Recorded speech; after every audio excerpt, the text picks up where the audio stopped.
যে ব্যক্তি প্রতিদিন 200 বার সূরা ইখলাস পড়বে, কুল হু আল্লাহু আহাদ আল্লাহুস সামাদ লাম ইয়ালিদ ওয়ালাম ইউলাদ ওয়ালাম ইয়াকুল লাহু কুফুয়ান আহাদ, যে ব্যক্তি 200 বার পড়বে, আগে পরে দরুদ শরীফ পড়বে, অজু থাকলে সবচাইতে ভালো হয়, ওই ব্যক্তি 9টি পুরস্কার পাবে। 1, 300 রহমতের দরজা খুলবে। 2, 300 গজবের দরজা বন্ধ হবে।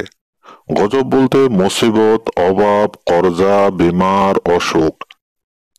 300 রিজিকের দরজা খুলবে। আল্লাহ এমন জায়গা থেকে রিজিক দেবে যা আপনি চিন্তাও করতে পারবেন না।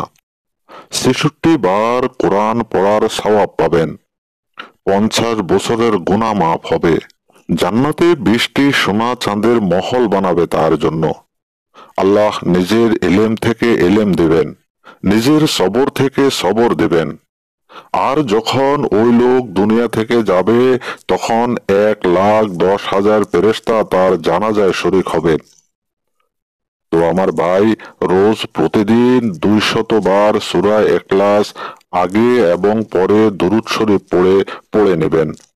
রিজিকের সমস্যা সমাধান হয়ে যাবে, চাকরি না থাকলে সমস্যা দূর হয়ে যাবে। প্রতিদিন করবেন, একিনের সাথে করবেন এবং আদবের সাথে করবেন।